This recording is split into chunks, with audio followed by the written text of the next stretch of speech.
오후 예배 우리에게 주신 하나님 말씀입니다. 이사야서 7장 10절에서 17절입니다.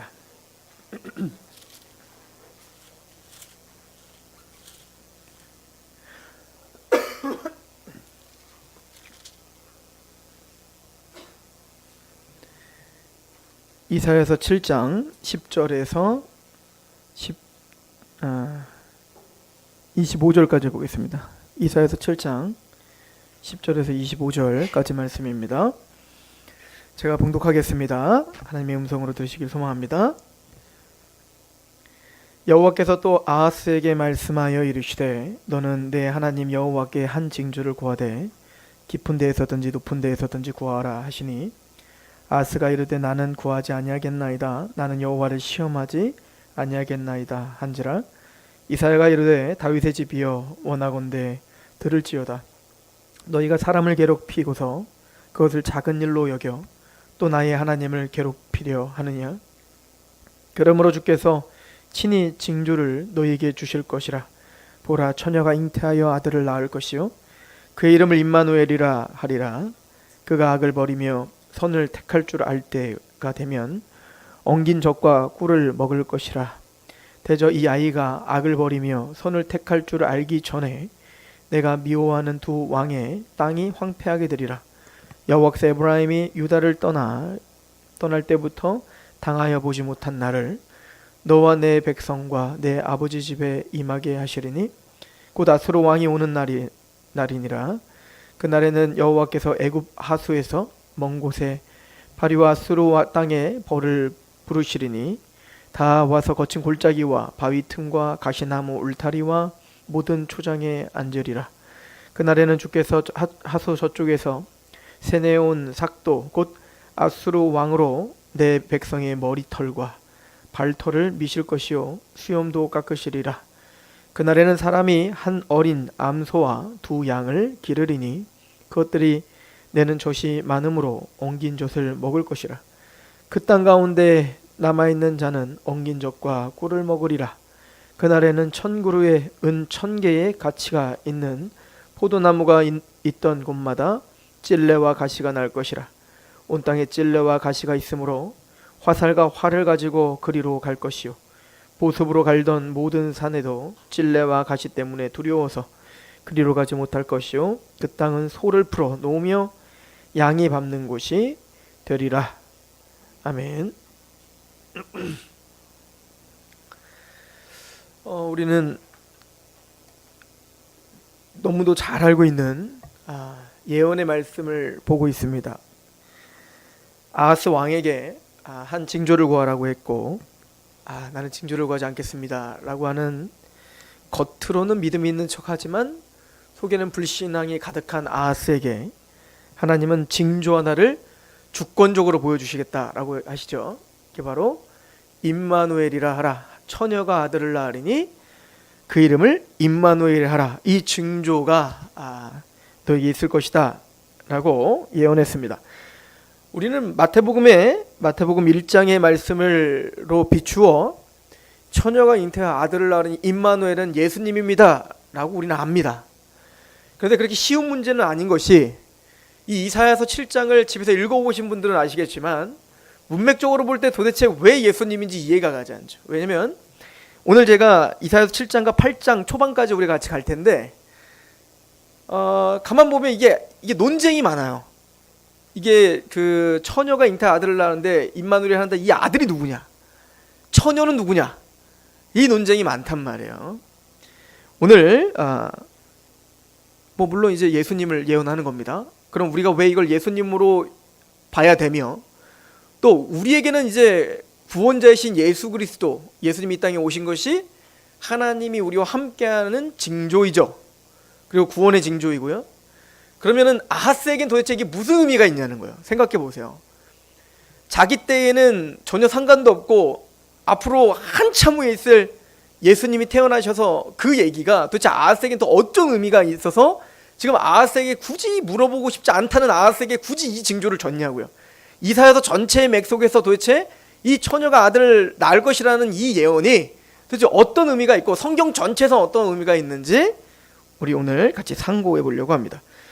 이 임마누엘 징조의 배경에 대해서는 우리가 지난주에 집중적으로 우리가 상고해봤습니다. 뭐 요약하자면 한마디로 이 아하스 남유다가 지금 국가적인 위기에 빠졌다는 거예요. 그래서 이 아수르가 세력이 커지려고 하니까 그 아수르를 대항해서 북이스라엘과 아람이 연합군을 형성했어요. 아람 군대도 사실은 그렇게 호락호락한 군대는 아니거든요. 강력한 군대거든요. 그러니까 아람 군대와 북이스라엘이 연합을 하여 아수르를 대항하고 있었던 거예요.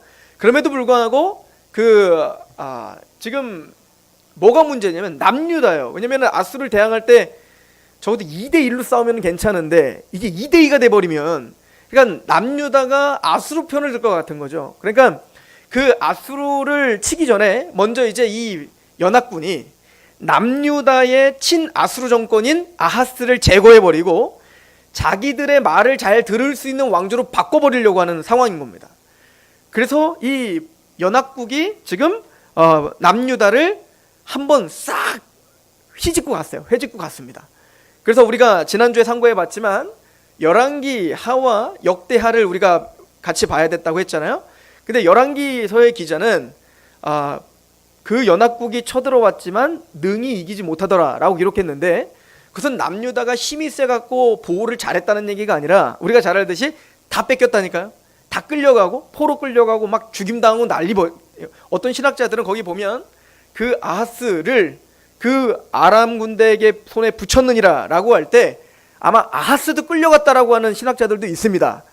근데 어쨌든 그 정도로 피폐해진 거예요. 그런데 우리가 잘 알듯 한 선지자가, 오데시라고 하는 선지자가 나타나서 너는 하나님의 북이스라엘에게 뭐라고 한 거죠. 너는 지금 하나님의 약속의 백성인 그 유다 백성을 이렇게 초토화시켜놓고 이게 말이 되냐. 그래서 야단을 치니까 겁나가지고 북이스라엘이 다시 포로로 끌려갔던 다시 풀어주고, 그래서 아하스도 그때 아마 포로에서 다시 와서 왕권을 다시 잡았을 것이다 이렇게 말하는 신학자도 있어요. 어쨌든 아하스가 끌려갔는데 안 끝났는지는 문제가 아니고 초토화당한 겁니다. 자, 그런데 우리가 역대하를 지난주에 또 상고했던 거 기억나시죠? 그 연합국에 의해 한번 휘둘렸는데 또 누가? 블레셋도 또 다른 민족도 와서 또 힘쓴 거예요. 그러니까 기력이 완전 쇠한 거죠. 그러고 있는데 연합국이 아직 떠났다 안 떠났다? 안 떠나고 이제는 완전히 남유다를 멸망시키기 위해서 지금 유다 땅에 머물러 있는 겁니다. 언제든지 쳐들어오려고 준비를 하고 있는 거예요. 그러니까 이 아하스는 너무너무 겁났던 거죠. 그죠? 기도하고 싶은 마음도 없죠. 왜냐면 기도해봤자 안 들어주실 것 같은 거야. 그러니까 이 아하스가 선택한 건 뭐다? 하나님을 의지하기보단 아수르를 의지하는 거예요. 그래서 아수르에게 금과 은가를 보내고 막 아부를 떨어서 제발 우리랑 같이 싸워주세요 이렇게 하는 거죠. 그때 이사야가 너는 아수르를 의지하지 말고 누구를? 하나님을 의지해. 네가 믿음 없으면 믿음 달라고, 징조를 보여달라고 하나님께 말해. 그러면 징조까지 보여주면서 하나님 네 믿음 굳건하게 해줄 거야, 뭐 이런 얘기였단 말이에요. 그랬더니 아하스 왕이 어떻게 했어요? 나는 징조를 구하지 않아. 나는 하나님을, 내가 어떻게 하나님을 시험합니까? 난 하나님을 여러분들, 징조를 구하는 것은 시험하는 게 아닙니다. 예를 들어서 대표적으로 사사시대 때에 기드온이 징조를 구했지 않습니까? 그죠? 솜털을 봐서 그 물에 젖으면 또 반대로 또 물에 안 젖으면, 그래갖고 믿음이 없으니까 하나님 징조를 보여주세요 그러고는 갔잖아요. 또 모세도 믿음이 없어서 너 오늘 내가 출애굽시키는 그런 지도자로 만들 거야 그랬더니 모세가 믿음이 없었잖아요. 그때 하나님 뭘 보여주세요? 징조를 보여주시잖아요. 네 손을 가슴에 넣어봐. 네 손이 나병이 걸렸지? 네 손 넣어봐. 네 병 나았지? 야, 너 지팡이 던져봐. 뱀 됐지? 꼬리 잡아봐. 지팡이 됐지? 그걸 통해서 전지전능하신 하나님의 그 권능을 징조로 보여주면서 믿음을 돋구 계시는 하나님인 거예요. 그러니까 우리는 그런 하나님의 믿음에 도우심이 없으면 믿음도 생길 수 없는 거예요. 그런데 이 아하스는 겉으로는 하나님을 믿는 척하면서 왜 얘가 이랬다? 하나님의 말씀에 순종하고 싶은 마음이 추호도 없는 거예요. 마음이 정해졌어요. 나는 아수르를 의지하기로. 아무리 봐도 아수르를 의지하는 게 훨씬 더 합리적이라고 생각을 한 거죠. 그런 상황에서 주님께서 준 것이 바로 임마누엘 징조인 겁니다. 그죠? 이런 배경하에 우리가 임마누엘 징조를 받았다라고 하는 겁니다. 자, 그런데 오늘 말씀에 보면 13절 보세요. 이사야가 이르되 다윗의 집이여 원하건대 들을지어다. 너희가 사람을 괴롭게 하고서 그것을 작은 일로 여겨 또 나의 하나님을 괴롭게 하려느냐? 아하스 왕에게 책망을 하면서 뭐라고 하죠? 너 다윗의 집이여 라고 한다고요.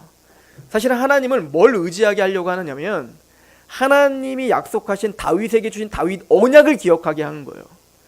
다윗 언약을 줬지 않는가? 그 언약이 뭐였죠? 우리 사무엘하 7장 가봅시다.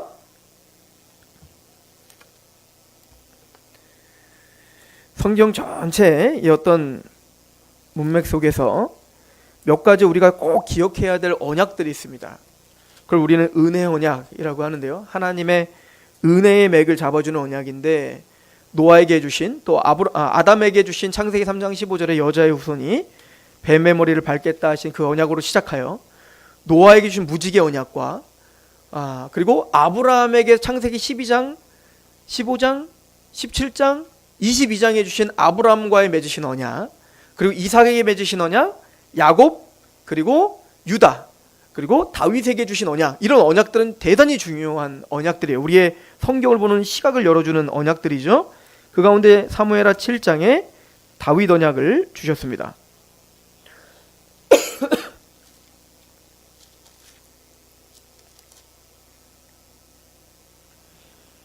사무엘하 7장 11절 전에 내가 사사에게 명령하여 내 백성 이스라엘을 다스리던 때와 같이 아니하게 하고 너를 모든 원수에게서 벗어나 편히 쉬게 하리라. 여호와가 또 내게 이르노니 여호와가 너를 위하여 집을 짓고 내 수완이 차서 내 조상들과 함께 누울 때 내가 내 몸에서 내 씨에 대한 약속을 하고 계시죠. 내 씨를 내 뒤에 세워 그의 나라를 견고하게 하리라.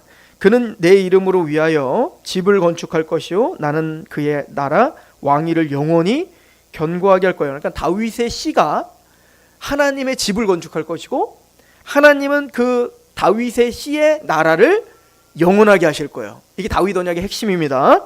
그래서 14절에 나는 그에게 아버지가 되고 그는 내게 아들이 되리라.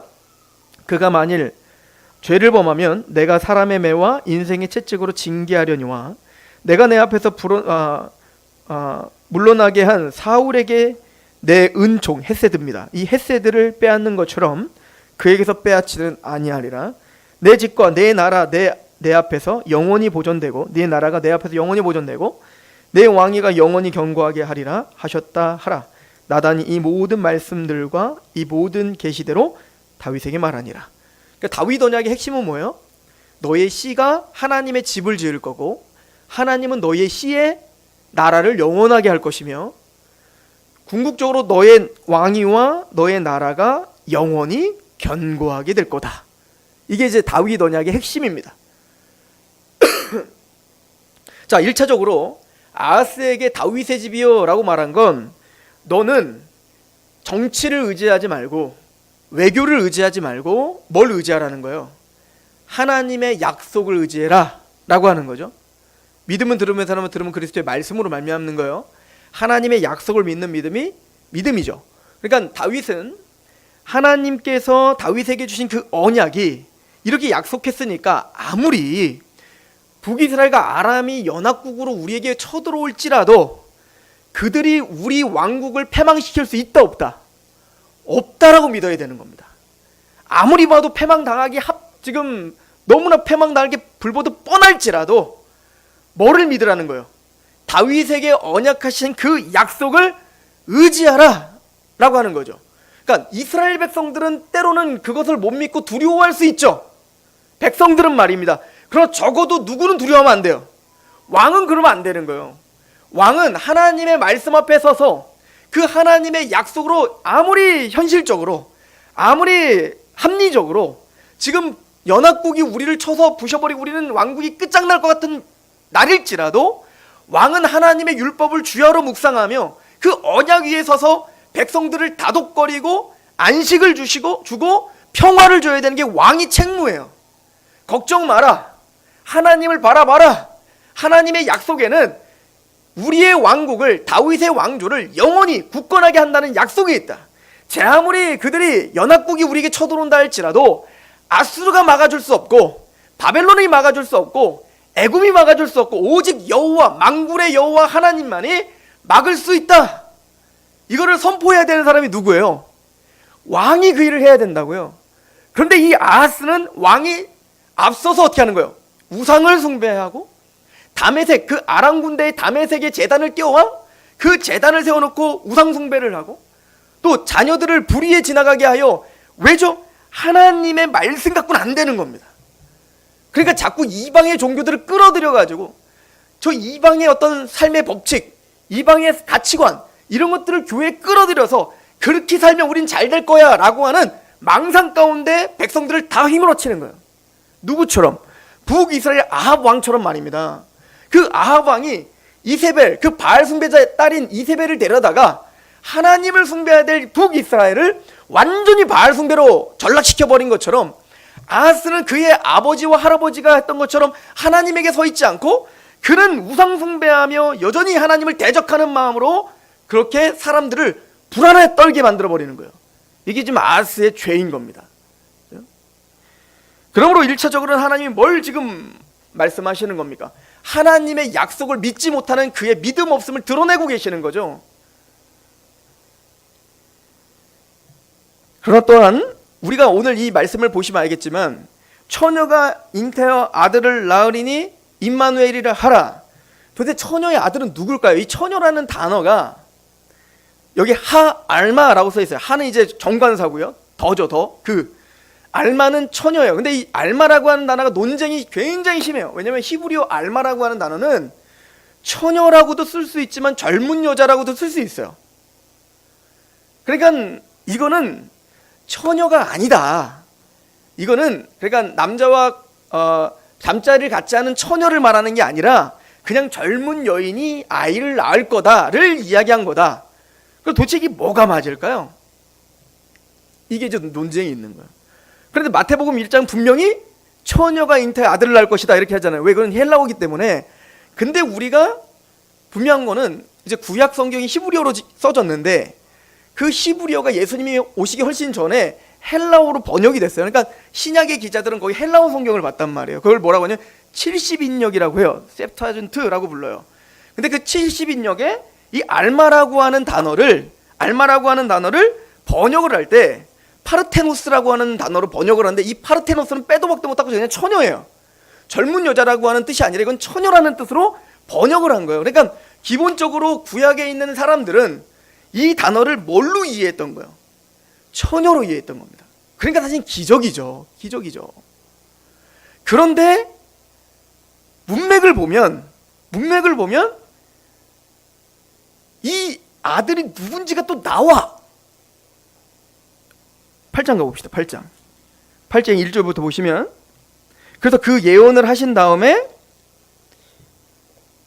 이사야 8장 1절에 그래서 여호와께서, 이게 2년 후거든요. 그러니까 처녀가 잉태해 아들을 낳으리라 한 임마누엘이라 하라 라고 예언한 다음에 2년 후에 8장 1절에 여호와께서 내게 이르시되 너는 큰 소판을 가지고 그 위에 통용 문자로 마헬 살랄 하스바스, 풋노트 밑에 있죠? 뭐라고 써 있어요? 노략이 속함. 이게 둘째 아들이야. 이사야 둘째 아들인데요. 그러니까 이사야가 진짜 아들을 낳았어. 이사야 아내를 통해서 아들을 낳았는데요. 내가 진실한 증인 제사장 우리야와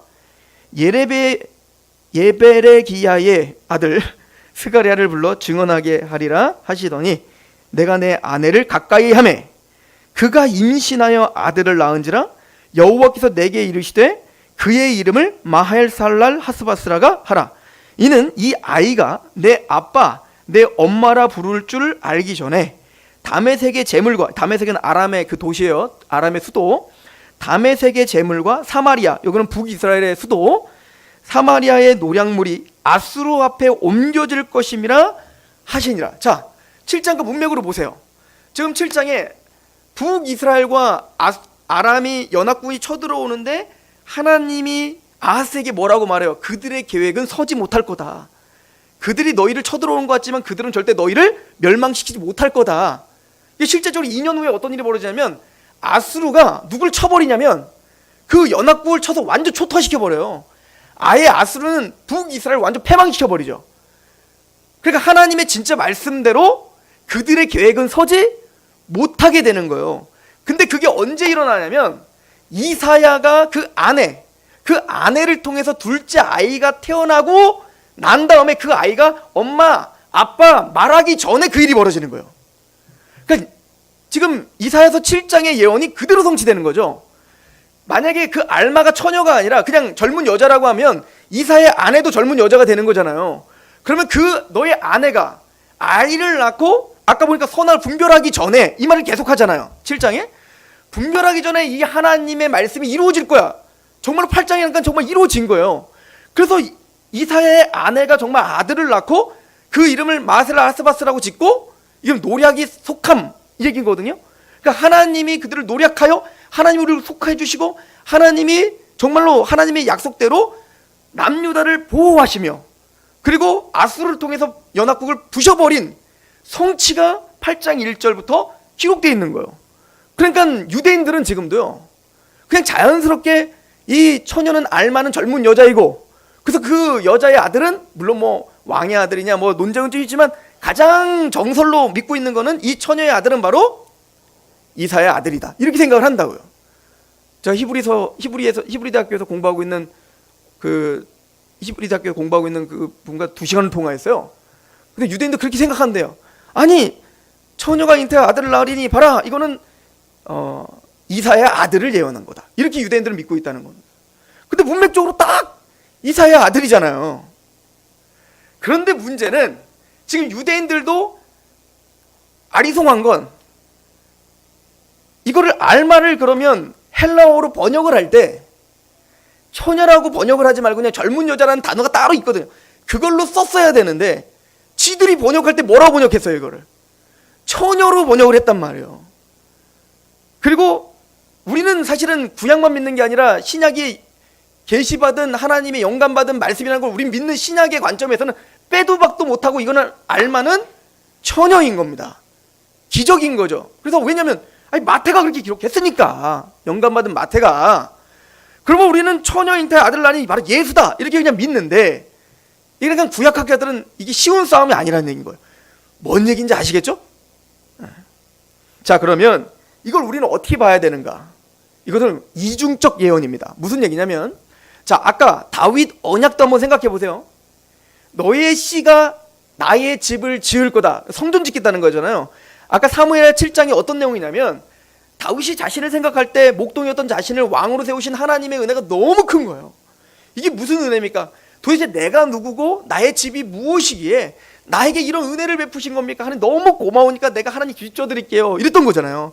내가 성전 줘드릴게요. 그런데 하나님 뭐라고 해요? 네가 하나님의 집이 뭔 줄은 아니 이거야. 네가 내 집을 어떻게 줘? 야 너희들이 출애굽할 때 나 어디 있었냐? 내 집 줘다오 한 적 있냐? 너희들이 고통당할 때 함께 걸어갔지 않냐 이거예요. 그러면 네가 내 집을 짓는 게 아니라 내가 네 집을 져줄게. 그래서 약속한 게 다윗 언약이에요. 내가 너의 왕국을 영원히 해줄게 이 얘기거든요. 그런데 문제 아까 읽었을 때 뭐라고 합니까? 네 씨가 하나님의 집을 지을 것이며 나는 그의 나라를 영원히 만들 거야 라고 약속을 했다고요. 1차적으로 누가 진짜 성전을 짓죠? 그래서 다윗의 아들 다윗의 씨인 누구? 솔로몬이 샬롬의 왕인 솔로몬이 하나님의 성전을 짓는단 말이에요. 그러면은 그 씨의 진짜 궁극적인 성취가 솔로몬이에요? 우리 아닌 거 다 알잖아요. 솔로몬 나중에 얼마나 정치를 우상숭배를 들여오는 아주 장본인이 됩니까? 그러니까 솔로몬이 아닌 거 다 알잖아. 하늘도 알고 땅도 알고 우리도 알아. 게다가 솔로몬이 지은 그 솔로몬 성전이 진짜 하나님의 집입니까? 아니라는 거 우리 다 알잖아요. 무너지잖아 나중에 바벨론에 의하여 완전히 초토화당하지 않습니까? 아 그러면은 바벨론으로 70년 포로 갔다가 다시 와서 지으신 그 수룹바벨 성전 그리고 나중에 헤롯이 46년 동안 증축한 그 헤롯 성전이 하나님의 진짜 집인가요? 신약을 한다면 그거 아니라는 거 알잖아요. 그러니까 솔로몬도 수룹바벨도 헤롯도 하나님의 집을 지을 수 있어요 없어요? 없습니다. 그런데 진짜 하나님의 집이 지어질 거라고요. 그런 인간이 지을 수 없다예요. 솔로몬이 지을 수 없습니다. 수룹바벨이 지을 수 없습니다. 헤롯이 감히 증축할 수 없습니다. 그래서 예수님은 뭐라고 하죠? 이 성전 무너뜨려. 누가 진짜 성전이라는 거예요? 내가 성전이다, 이 얘기인 거잖아요. 그러니까 하나님의 집을 완성하시며 하나님의 집을 지으실 분은 누구예요? 예수님이에요. 그게 뭐냐면 다윗의 씨예요. 이해가세요? 1차적으로는 솔로몬이 정말로 화려한 솔로몬 성전을 짓지만 이스라엘 백성과 솔로몬도 다윗 왕조는 뭘 바라봐야 되냐면 이게 진짜 성전이 아니라 이것은 장차 주어질 진짜 하나님의 집을 모형화한 거야 라고 믿음을 돋고 계시는 거야. 잘 따라오시죠? 이중예언이라고. 이중예언. 자, 예를 들어 또 하나 봅시다. 다윗 왕국이 세워진다고 했어요. 다윗 왕국. 그러면 진짜 다윗 너의 나라가 영원할 거야. 그래서 다윗 왕국이 영원해요? 영원하긴 뭘 영원해요? 지금 아하스 보세요. 지금 막 위태롭잖아요. 그래서 아하스 지금 넘어가지만 지금 사실은 히스기야 때 이제 그 일이 벌어져요. 아수르가 그 연합군을 완전 부셔버리고 북이스라엘 완전 초토화시켜버리고 민족 섞어버리죠. 그래서 그때부터 사마리아 사람 하면 10지파는 사마리아 사람들 관심을 받는 거예요. 왜냐면 아수르는 굉장히 호전적인 민족이에요. 그냥 철저하게 민족성을 다 말살시키는 정책을 씁니다.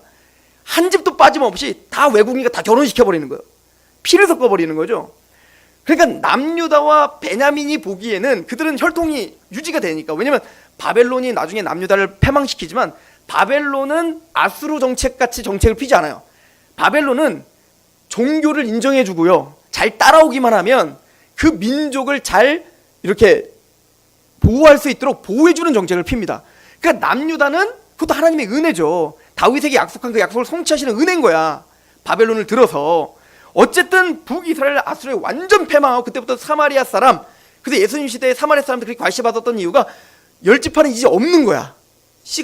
피가 섞여버렸기 때문에. 그런데 그 아수르가 역대하에도 우리가 읽어봤지만 지난주에 아수르 의지하지 말라는 거잖아요. 왜? 아수르가 니들 칠 거야.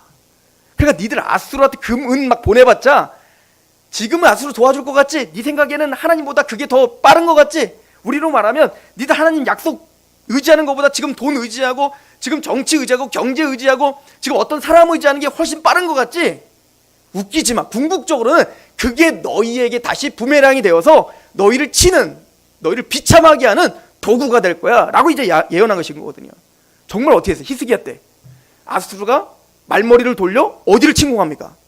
남유다가 완전 초토화당해요. 근데 하나님의 은혜로 보호를 받는 거예요. 그 예언이 성취가 되는 거죠. 그런데 그렇다고 해서 이 다윗 왕조가 영원해요? 바벨론에서 완전히 끝장나잖아요. 김긴 시드기야, 여호와긴 시드기야 왕으로 끝나는 거예요. 나중에 왕 눈 빠지고요, 끌려가고요, 비참하게 끝난단 말입니다. 그 다윗 왕조는 끝나. 그 뒤로 다윗 왕조 세워진 적이 있어요? 지금까지 없는 거예요. 다윗 왕조 세워진 적이 없다고요. 그래서 그 바톤을 받아 선지자들이 뭐라고 하냐면, 에스겔서 한번 보세요. 에스겔서 36장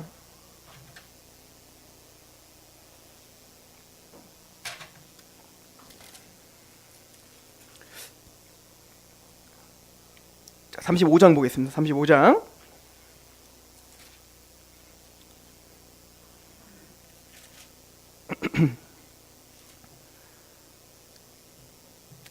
자 20절. 그러므로 주 여호와께서 그들에게 이같이 말씀하시되 나 곧 내가 살찐 양과 파리한 양 사이에서 심판하리라. 너희가 옆구리와 어깨로 밀어뜨리고 모든 병든 자를 뿔로 받아 무리를 밖으로 흩어지게 하는도다. 그러므로 내가 내 양떼를 구원하여 그들로 다시는 노략거리가 되지 아니하게 하고 양과 양 사이에 심판하리라. 23절 24절 같이 읽어봅시다. 시작. 내가 한 목자를 그들을 위해 세워 먹이게 하리니 그는 내 종 다윗이라. 그가 그들을 먹이고 그들의 목자가 될지라. 나 여호와는 그들의 하나님이 되고 내 종 다윗은 그들 중에 왕이 되리라. 나 여호와의 말이니라. 그리고 이제 25절에 내가 또 그들과 화평의 언약을 맺고 악한 짐승을 그 땅에서 그치게 하리니 그들이 빈들의 평안이 거하며 숲풀 가운데 잘지라. 그러니까 지금 이 예언은 뭐냐면 이미 남유다 다윗 왕국 다 망했어요. 그 뒤에 에스겔이 포로로 끌려간 후에 쓴 게 지금 이 예언서거든요. 그럼 뭐라고 하는 겁니까? 하나님의 다윗의 언약은 끝난 게 아니다요. 하나님의 궁극적인 언약의 의미가 뭔지를 알려주기 위해 다윗 왕조는 망해야 되는 겁니다. 왜? 하나님 말한 다윗 왕조는, 궁극적인 다윗 왕조는 그 혈통적인 왕조를 말하는 게 아니기 때문에 그렇습니다. 그러나 하나님이 다윗에게 언약한 네 나라를 영원히 만들게, 네 씨가 내 집을 만들고 나는 그의 왕조를 영원한 나라로 만들게 라고 한 그 언약은 땅에 떨어지거나 패한 게 아니라는 거예요. 반드시 하나님은 다윗과 같은 한 왕을 오게 해서, 나중에 에스겔서 보시면 북이스라엘과 남유다가 한 목자, 한 왕을, 다윗과 같은 한 왕 가운데 복종하는 나라를 세울 거야, 이렇게 예언을 한 겁니다. 근데 지금까지 바벨론에 의하여 아수르에 의해 북이스라엘 10지파 다 망하고 바벨론에 의해 2지파 망한 이후로 북이스라엘과 남유다가 12지파가 온전히 다윗이 한 왕이 되어 통치받은 적이 있어요? 없다니까요. 앞으로도 없을 거예요. 그러므로 하나님 말하는 건 지금 육체적인 그 나라, 다윗 왕조를 말하는 게 아니라 궁극적인 나라, 진짜 다윗이 올 거라, 이걸 예언하는 거죠. 보여지는 성전이 아니라 이 보여지는 성전이 말하고 있었던 진짜 하나님의 성전, 진짜 하나님의 집이 올 거야. 누구를 통해? 다윗과 같은 한 왕을 통해서. 이중 예언인 거죠. 성경 그런 구조로 되어 있는 거예요. 마찬가지로 이 처녀가 잉태한 아들을 낳으리니도 이중 구조인 겁니다.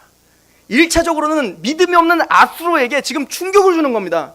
하나님의 약속을 어겨버리고 다윗 언약을 개차만처럼 여기는 그 아스에게 징조를 구하라. 안 구해? 내가 줄 거야 인마. 그리고 어떻게 하는 겁니까? 처녀가 잉태한 아들을 낳을 거야. 그래서 알마라는 단어를 쓴 거예요. 처녀로도 해석할 수 있고 여자로도 해석할 수 있게 말입니다. 1차적으로는 정말 여자로 해석돼야 되는 거죠. 누구를 통해서? 이사의 아내를 통해서 아들이 낳고 걔가 엄마 아빠 하기 전에 일이 다 이루어지는 겁니다. 아수르에 의해서 북이스라엘과 그 연합국이 부셔짐으로 그때 아수르는 깨달아야 돼요. 그리고 그 뒤에 아들이었던 히스기야는 깨달아야 돼요. 하나님의 약속은 땅에 떨어지지 않는구나. 그래서 하나님의 약속은 영원히 정말 다윗의 왕조를 세우고 또 세울 거구나. 그런데 그 다윗 왕조가 우리의 왕조를 말하는 게 아님을 나중에 바벨론에 의하여 완전히 회파되고 부서지면서 깨달아야 되는 거예요. 진짜 세워질 왕조는 우리의 육체적인 그 왕조가 아니라 하나님의 참된 왕조가 세워질 거구나. 이걸 바라보게 하시는 하나님의 지금 섭리가 있는 거죠. 그리고는 정말로 왜 근데 재밌죠? 왜 70인역은 유대인들이 번역한 거잖아요. 그들은 이거를 그냥 여자라고 번역하지 않고 처녀라고 번역했을까요? 간단합니다.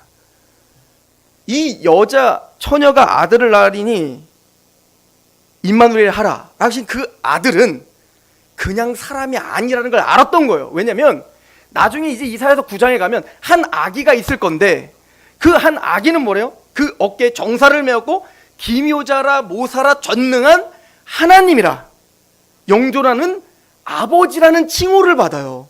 이거는 그 어떤 사람에게도 돌려질 수 없는 칭호인 겁니다. 그러므로 이거는 신적인 존재가 태어난다는 것을 직감했기 때문에 그것을 정확하게 처녀로 번역을 한 겁니다. 이해가세요?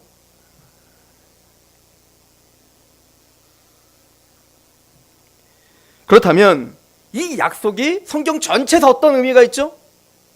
바로 창세기 3장 15절에 아하스와 이스라엘 백성들이 유다서 백성들이 깨달아야 할 건 뭐냐면 너희들 북이스라엘과 아람 군대를 통해서 지금 너희가 초전 박살날 지경이야. 너희들 왕위가 패함을 당하고 너희 나라가 위태로워. 너희들이 언제든지 멸망당하고 이상하지 않은 그런 위태로운 지경이 너희 가운데 있어.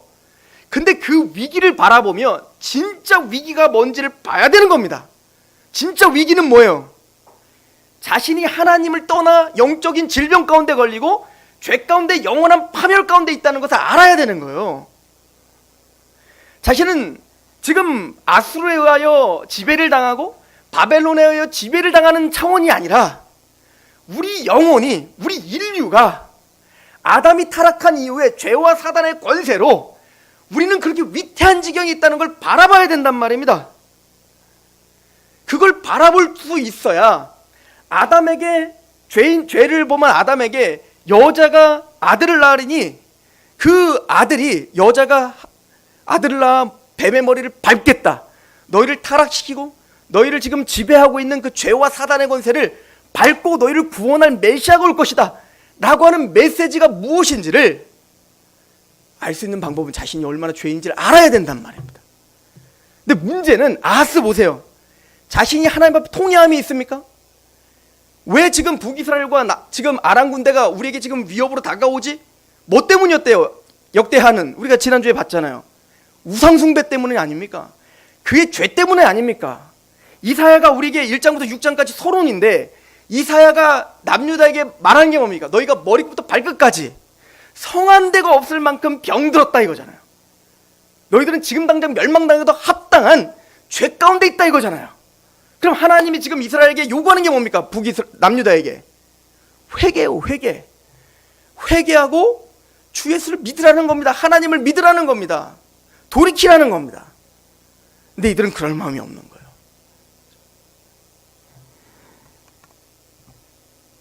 이 남유다는 단순히 이 나라의 위기뿐 아니라 실제적인 우리 인류가 모두 이 위태로운 지경 가운데 있다라는 것을 깨달았어야 됐습니다.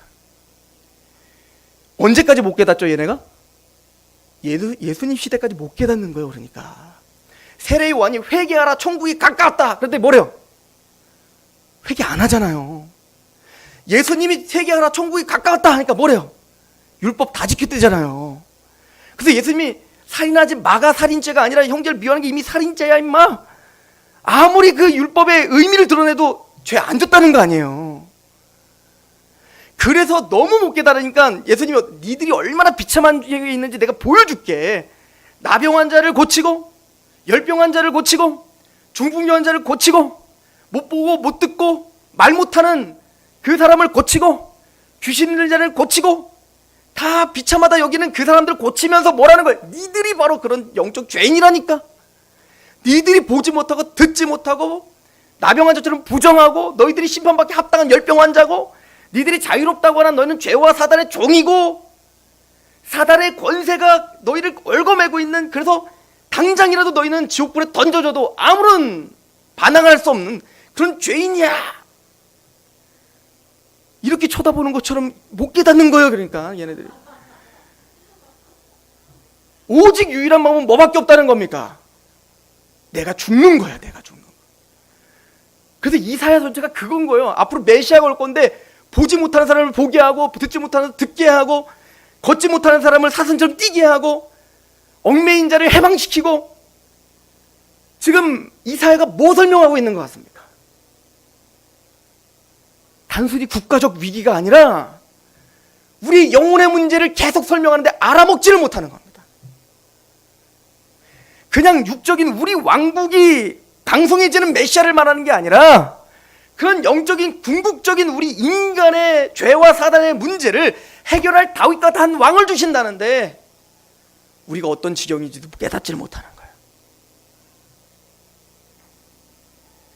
이걸 위해서 하나님은요 아브라함에게 약속한 겁니다. 내가 너에게 씨를 줄게. 내가 너에게 자손 줄게. 이삭에도 약속하죠. 아브라함이 이삭 바칠 때 22장 뭐라고 합니까? 창세기 22장. 그 후손이, 그 씨가 대적의 문을 부술 거야. 단순히 육체적인 국가를 건설한 어떤 화려한 왕국을 세우는 게 아니라 모든 인류가 지금 죄와 사단의 권세 가운데, 그 사단의 나라 가운데 우리는 종로로 타고 있었다고요. 우리가 지금. 그런데 그 죄와 사단의 권세를, 대적의 문을 부숴버리고 강한 자를 결박해야 그 세간을 강탈하지 않겠냐? 예수님이 가르쳐 주잖아요. 그런 것처럼 성령을 통하여 부수고 들어와 사단의 권세를 부셔버리고, 십자가와 부활로 말입니다. 그리고 우리를 건져내어 이제는 하나님을 보게 되고 듣게 되고 찬양하게 되고 하나님의 왕국이 우리 마음에 임하는 그 진짜 다윗의 왕조가 세워져야 되는데 알아먹지를 못하는 겁니다. 그 와중에 그래서 처녀가 잉태하니 아들을 낳을 것이다. 이 얘기는 뭐와 연결된 거예요? 바로 그 여자의 후손이 뱀의 머리를 밟을 그가 처녀가 잉태해야 된다, 이 얘기를 하고 있는 겁니다. 왜 처녀일까요? 구약 성경에는 언약의 핵심적인 사람들이 태어날 때 반드시 나타나는 일이 있다고 했죠. 불임입니다. 왜 불임이죠? 불가능은 불가능한 거예요. 그러니까 창세기에 보면요, 여자의 후손이 뱀의 머리를 밟을 거야. 우리를 구원할 자가 여자의 후손을 할 거야. 그러니까 아담은 계속 누구를 바라봐요? 여자를 바라보는 거예요. 여자를. 왜? 애기 나면 가인 나니까 등이 나면 그 신가 이렇게 되는 거죠. 근데 이 기대했던 가인이 누구를 죽여요? 아벨을 죽이잖아요. 그러니까 아벨이라는 단어는 허무함이라는 뜻이거든요. 가인을 낳고 얘인가? 그랬더니 아니야. 그래서 허무한 거예요. 그래서 아벨이라고 지은 거예요. 근데 아벨이 봤더니 진짜로 좀 메시아 비슷해. 막 예배 잘 드려.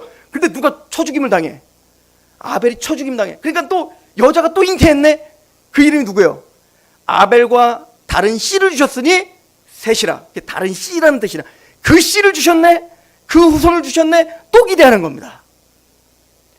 그때 그 셋이 아들을 낳았는데 에노스라고 이름을 짓고 그때서야 비로소 여호와 이름을 불렀더라. 무슨 얘기입니까? 여자의 후손이 우리를 구원한다고 하니까 계속 우린 또 뭘 쳐다보는 거예요? 여자의 후손 내가 만들 수 있다고 생각하는 겁니다. 왜? 자연스럽게 아기를 낳으니까 얘가 메시아인가? 얘가 메시아인가? 얘가 메시아인가? 근데 셋에 와서는 에노스, 인간이라는 뜻입니다. 우린 인간이에요. 우리가 할 수 있는 게 없어요.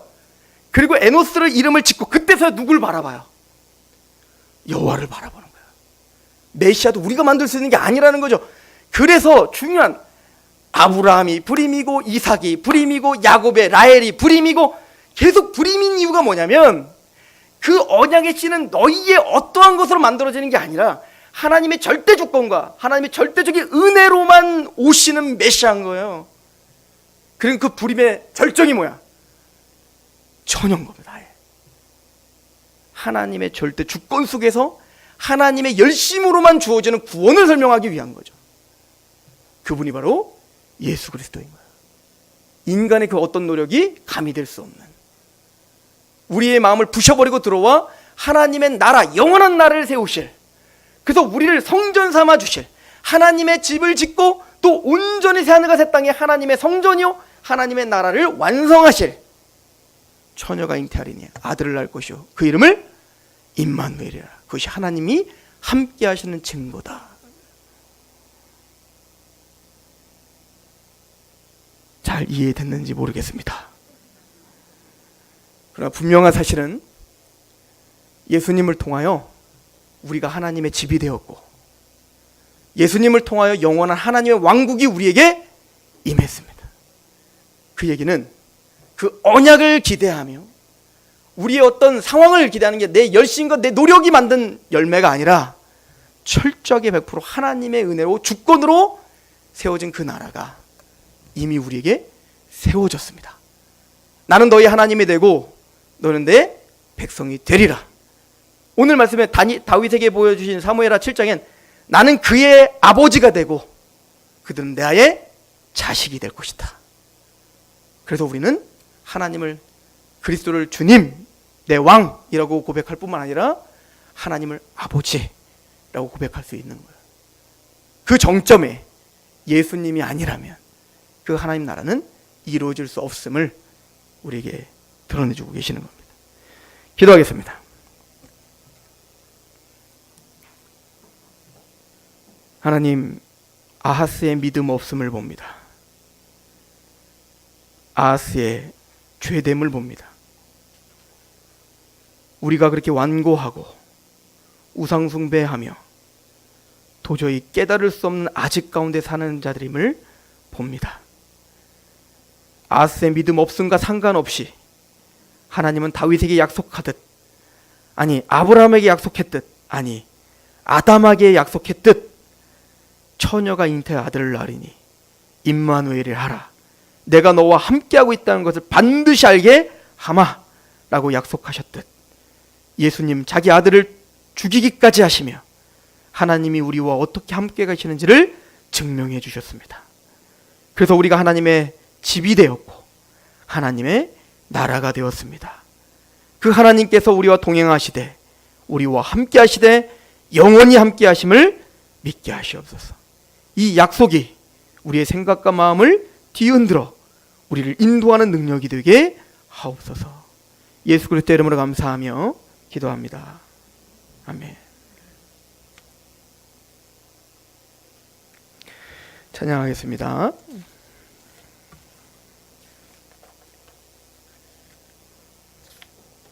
찬송가 216장입니다.